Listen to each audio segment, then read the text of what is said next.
Selamat pagi pemirsa. Proyek pembangunan maupun pembenahan terkait dengan jalan seperti menjadi langganan bancakan untuk dikorupsi. Korupsi sektor ini mudah dilakukan seiring lemahnya sistem yang berakibat kemudahan merekayasa pemenang tender proyek. Penikmat uang rasuah ini juga mulai dari pejabat pemerintah hingga kontraktor pelaksana. Korupsi proyek jalan bisa melibatkan seluruh pihak, dari pihak swasta, kepala daerah, OPD hingga anggota DPRD. Pemirsa, inilah editorial Media Indonesia di hari ini Selasa 1 Juli 2025 dengan tema Lagu Lama Korupsi Infrastruktur bersama saya Leonard Samosir, dan Anda semua para pemirsa juga bisa ikut menyatakan pendapat Anda nanti dengan menelepon nomor 021 583 99 100. Dan pemirsa, pagi ini telah bersama saya hadir Ketua Dewan Redaksi Media Group Elman Saragih. Bang Elman, selamat pagi. Pagi, Bung Leo. Sehat-sehat, Bang? Sehat. Menuju ke sini jalannya mulus. Karena sering dikatakan, wah kalau ini jalan berlubang-lubang jangan-jangan dikorupsi. Tapi itu kan sudah lama sekali kita tahu, Bang, dan kemudian seperti jadi pemafhuman ya bahwa ya biasalah ini sengaja nih dijadikan proyek supaya nanti perbaikannya segera. Tapi bagaimana, Bang? Ini lagu lama akan terus kita nyanyikan atau seperti apa? Ya, faktanya memang korupsi di infrastruktur jalan ini kan berulang terus kan. Betul. Berulang. Jadi nggak salah kalau disebutkan sebetulnya kan korupsi kata seperti yang terjadi di Mandailing Natal ini lagu lama berulang lagi gitu kan. Penyanyinya saja ganti-ganti. Ya, pemainnya aja yang berbeda. Pemainnya ganti-ganti. Ya. Jadi berulang. Pertanyaannya sebetulnya mengapa lagu lama yang berulang kembali ini kok berulang lagi gitu kan? Kan itu soal kan. Dan biasanya memang yang menjadi pemain utamanya adalah pastilah dinas PU kan. Dan di dinas PUPR ini anggarannya memang sangat besar. Karena itu memang wilayah mereka. Dan biasanya dinas-dinas ini selalu bersahabat dengan tanda kutip ya, dengan kepala daerahnya gitu kan. Hubungan dekat lah. Sangat dekat. Sangat dekat. Nah, mungkin inilah yang sebetulnya yang harus dicari tahu mengapa hubungan itu selalu dekat. Dan ini akan membuat korupsi di sektor ini akan berulang. Sebetulnya kan, Bang, ada pengawas, ada inspektorat. Berarti selama ini mereka tidak bekerja atau memang ya karena tadi, wah ini sangat dekat dengan pimpinan saya, ya sudah kita main mata saja. Bagaimana, Bang? Ya memang sebetulnya kan harapan kita unsur pengawas di provinsi, di kabupaten kota, kan mestinya ini yang harus bekerja. Kalau mereka bekerja pasti ini tidak terjadi. Pertanyaannya, apakah unsur pengawas ini, inspektorat ini berani melakukan koreksi terhadap kepala daerah? Iya. Apalagi dia sebetulnya kan secara struktural kan di bawah daripada kepala daerah kan. Apa berani mengkritik yang kasih gajinya? Apa berani katakanlah misalnya kan, katakanlah kepala daerah bilang ini begini gitu kan. Kenapa begitu kan, ini juga terkait dengan pilkada ini. Jadi ini kan mungkin dugaan ini kan bagian daripada balas budi kan. Pertanyaannya adalah apakah kemudian lagu lama korupsi yang tentunya sumbang ini akan terus kita nyanyikan. Kita akan bahas itu, Bang Elman. Dan pemirsa, inilah editorial Media Indonesia untuk hari ini Selasa 1 Juli 2025, lagu lama korupsi infrastruktur.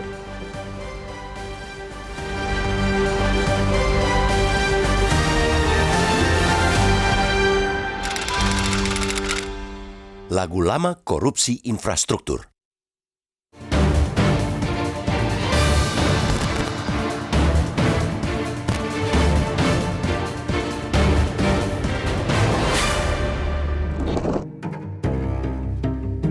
Proyek pembangunan maupun pembenahan terkait jalan seperti menjadi langganan bancakan untuk dikorupsi.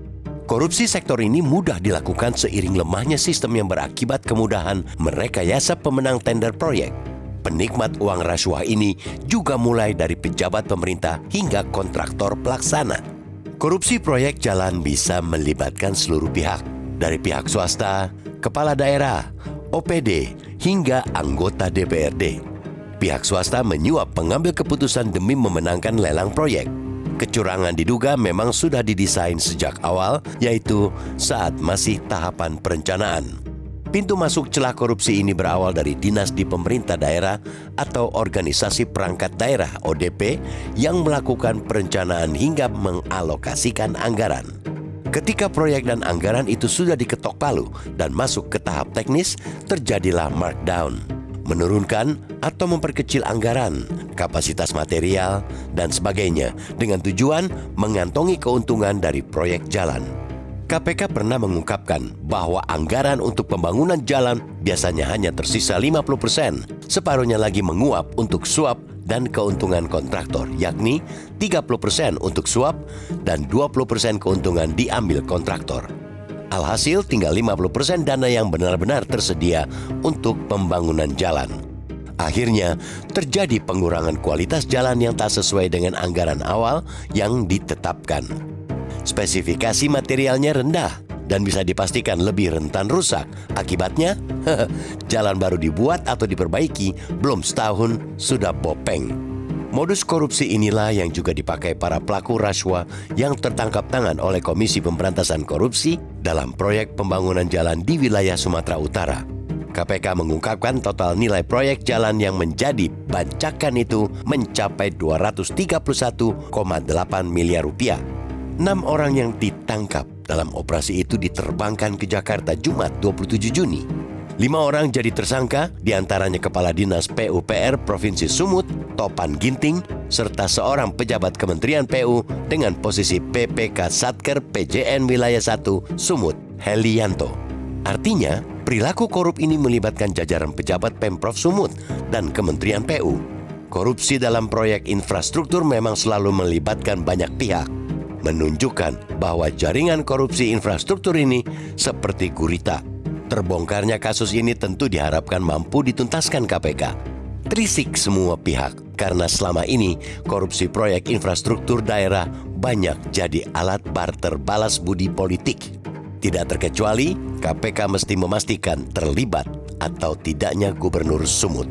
Bukanlah cerita baru. Proyek semacam ini yang melibatkan anggaran triliunan rupiah turut pula melibatkan berlapis birokrasi. Dengan kompleksitas teknis, celah-celah penyimpangan selalu muncul. Ibarat kisah lama yang terus berulang, korupsi pada proyek pembangunan dan preservasi jalan selalu jadi ladang subur korupsi. Karena bukan hanya proyek pembangunan, melainkan juga proyek politik. Lebih tepatnya, proyek balas budi politik. Bagaimana memutusnya? Reformasi sistem pengadaan proyek harus benar-benar dijalankan dengan transparansi penuh. Begitupun pembenahan integritas birokrasi menjadi kunci utama. Karena betapapun baiknya sistem, jika birokrasi tetap bobrok, sistem bakal diakali. Komitmen dan janji Presiden Prabowo untuk membumi hanguskan korupsi di negeri ini butuh segera mewujud dalam kebijakan dan tindakan. Jika dibiarkan, dampaknya sangat luas. Bukan hanya pada rusaknya infrastruktur atau kebocoran anggaran, melainkan juga akan mendegradasi bangsa ini.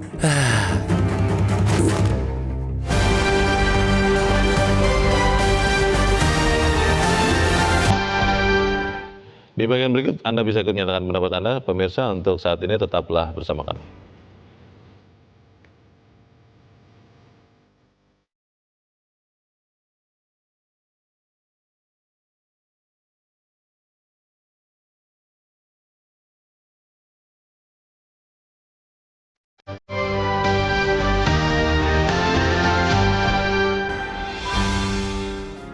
Media Indonesia mengajak Anda untuk mengakses fitur premium e-paper. Dengan sajian konten berbasis intelektual dan meneguhkan kebangsaan, Media Indonesia tampil dengan lebih dinamis melalui e-paper Media Indonesia yang dapat Anda akses kapan saja, di mana saja. Caranya mudah, download aplikasi Media Indonesia di Android atau ketik link e-paper.mediaindonesia.com atau bisa scan QR code pada layar kaca Anda. Klik tab e-paper di bagian samping layar tablet Anda. Daftarkan data diri, serta pilih paket berlangganan e-paper Media Indonesia sesuai dengan kebutuhan Anda. Nikmati juga bonus spesial tambahan 4 halaman rubrik fokus setiap hari. Semua bisa Anda dapatkan hanya di e-paper Media Indonesia. Untuk informasi lebih lanjut, hubungi customer service di nomor 0811 1201 2018 atau kunjungi media sosial @media-indonesia. Media Indonesia, referensi bangsa. Terima kasih Anda masih bersama kami dan kita akan mendengarkan pendapat pemirsa dulu ya Bang Elman. Kita saat ini sudah terhubung dengan pemirsa di Batam, Kepulauan Riau. Ada Pak John Veto. Pak John, selamat pagi. Selamat pagi, Bung Leo. Selamat pagi, Bung Elman. Salam sehat. Selamat pagi Pak John. Ya. Bagaimana Pak pendapat Anda? Silakan Pak, singkat padat saja. Silakan Pak John. Iya, dengan tema pagi hari ini lagu lama korupsi infrastruktur. Iya. Jadi begini, memang betul kata Bung Elman tadi. Ini lagunya lama, cuma casing kasetnya diganti-ganti kan. Jadi ini sebenarnya begini, Bung Leo, Bung Elman. Kalau saya terima setiap pidato sambutannya Presiden Prabowo itu tidak ada satu kalimat pun yang tidak menyinggung masalah korupsi. Masalah korupsi. Malah sampai dia dulu pernah mau mengejar korupsi sampai ke Antartika. Sekarang di hadapan dia korupsi kan gampang aja sekarang nangkap contoh yang kayak di Mendiang Natal. Ini si Topan ini yang pelaku ini yang kadisnya PUPR ini kan kesayangannya saudara kita juga gubernurnya. Ya, takkan mungkin OTT itu kan standarnya kan aliran uangnya kemana-mana kan udah tahu itu. Cuma kan kenapa cepat betul di OTT gitu kan. Ini kan panjang lagi, kita tengok aja. Tapi yang begini-begini ini Bung Elman, ini terjadi, boleh katakan masih terjadi di mana-mana. Baik. Apalagi dengan efisiensi sekarang ini. Ini yang harus kita syukur juga Prabowo itu aja disebutkan. Baik, terima kasih Pak John Veto di Batam, Kepulauan Riau untuk pendapat Anda. Selamat pagi Pak. Pak John, Bang Elman mengatakan aliran dananya ditelusuri. Kira-kira bisa ketahuan Bang dari aliran dana korupsi ini? Ya, kalau kita lihat dari kasusnya ya, ini kan baru tahap awal. Iya. Kalau menurut KPK, memang mereka akui ini kan tahap pencegahan. Jadi belum terjadi sebelumnya. Oh, ya kan? Oke. Jadi proyeknya juga belum jalan kan, baru akan. Sehingga memang aliran dananya juga masih kecil ini. Jadi masih, kalau hanya berdasarkan aliran dana, Poldaman itu, tipis kemungkinan untuk menyasar yang lain. Nah, tergantung sebetulnya sekarang kalau mau menukik ya, kan konon katanya KPK tidak menutup kemungkinan untuk memeriksa Gubernur Sumatera Utara, Bobi kan? Ya, tapi kalau dari sisi aliran dana itu ya mungkin tidak mudah ya, karena belum ada uang yang beredar. Nah, tinggal lagi kalau misalnya si Topan Ginting ini, Kepala Dinas PUPR, mau menjadi justice kolaborator, dia bisa mengungkapkan secara detail rencana besarnya. Mungkin dari situ baru bisa pintu masuk untuk bisa menyasar, mentersangkakan yang lain. Bisa ke atas, bisa ke samping, bisa ke bawah kan gitu kan. Tapi kan ini hanya kesaksian Bang. Konon katanya kalau di pengadilan kesaksian itu alat bukti yang paling lemah karena orang bisa saja berbohong. Bagaimana tuh Bang? Loh, artinya kan bisa aja misalnya katakanlah salah satu di antara tersangka ini mengatakan kalau tidak atas perintah dia, kita tidak melakukan ini gitu kan. Dan itu pasti ada bukti-bukti ya? Ya pasti ada. Ada surat mungkin. Ada bukti rapat, ada rapat, ada ini, ada saksi gitu. Jadi itu juga bisa.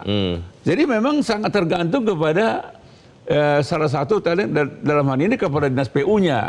Kalau dia mau menjadi justice kolaborator, dia buka, itu bisa menukik ke atas, bisa menukik ke samping, bisa ke bawah. Hingga sekarang baru 5 tersangka kan, bisa beranak pinak ini.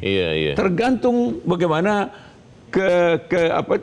kecerdasan penyidik KPK untuk memeriksa para tersangka ini. Kalau kemudian misalnya nih Bang, kan sering terjadi di banyak kasus, termasuk yang korupsi infrastruktur yang sudah tertangkap itu akhirnya pasang badan begitu Bang. Ya sudahlah, kita diam saja, kita saja yang menanggung. Nggak ketahuan nih Bang kemana-mana Bang. Kalau pasang badan selesai. Hanya 5 tersangka. Jadi memang di situ sebetulnya menjadi soal mengapa sebetulnya kan kasus-kasus seperti ini tak berulang.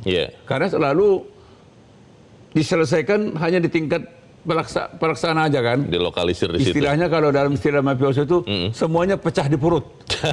Tidak ada yang dibuka gitu kan. Nah, kalau itu terjadi memang ya nasibnya yang bakal tersangka tidak jadi tersangka kan gitu itu kan. Dia. Nah, jadi memang itu jadi soal.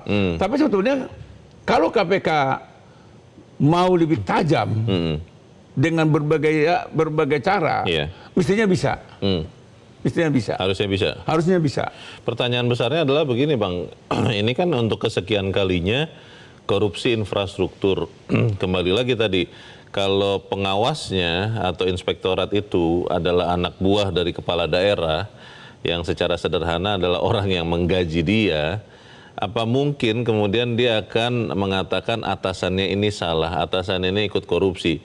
Kalau itu terus terjadi, ini kan artinya lingkaran setan, Bang. Bagaimana memutusnya, kita akan bahas di bagian berikut, dan pemirsa tetap bersama kami, Editorial Media Indonesia, segera kembali.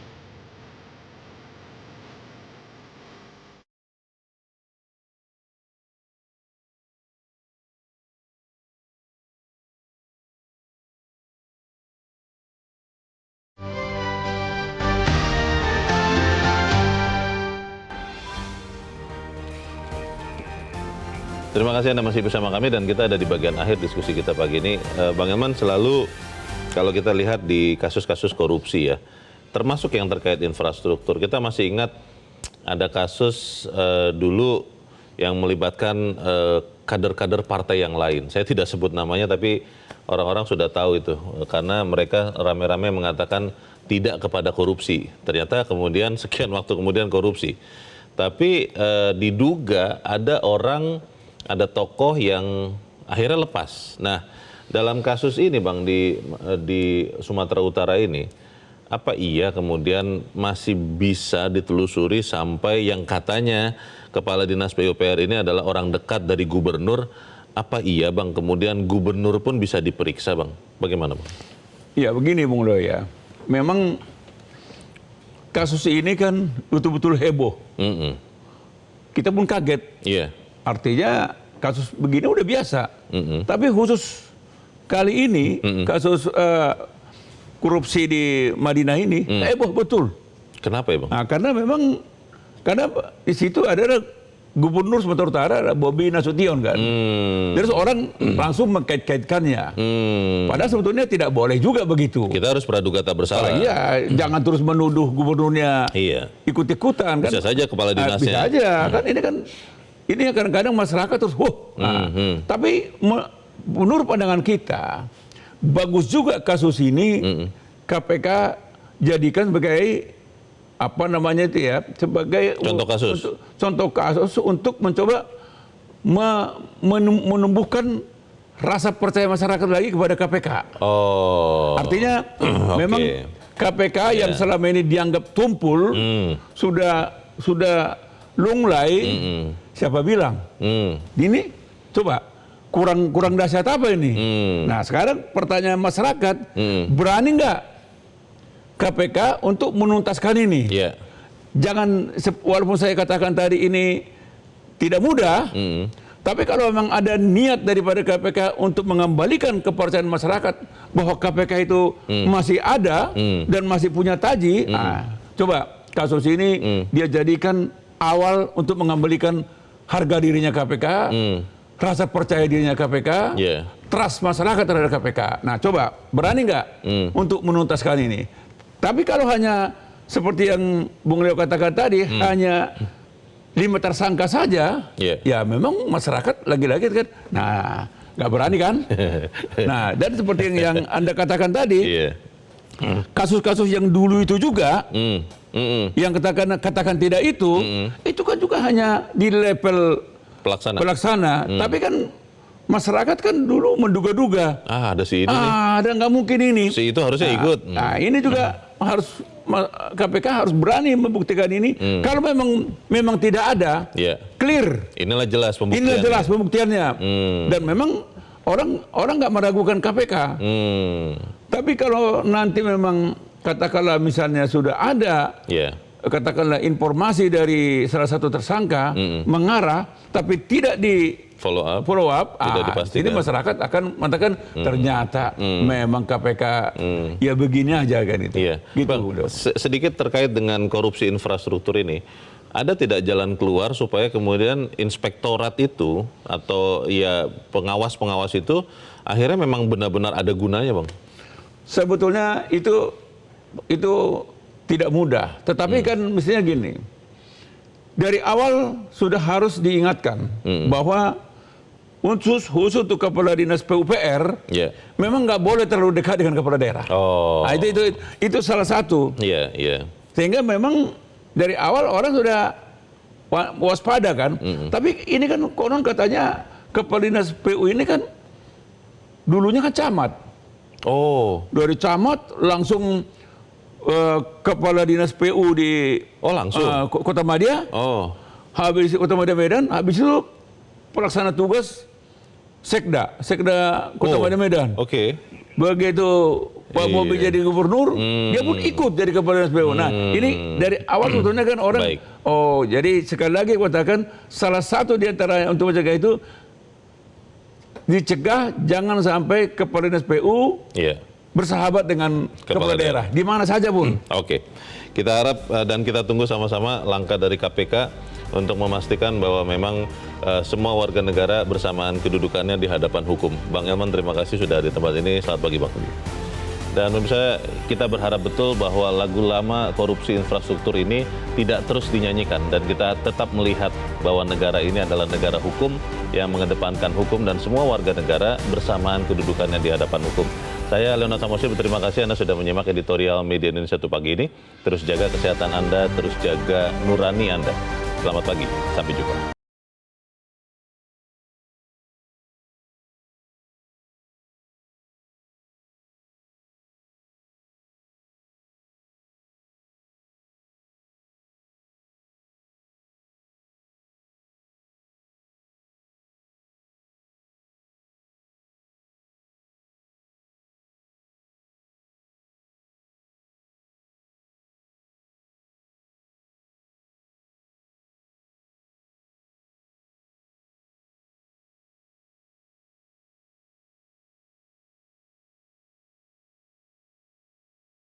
Jelajahi cara baru mendapatkan informasi. Download Metro TV Extend sekarang.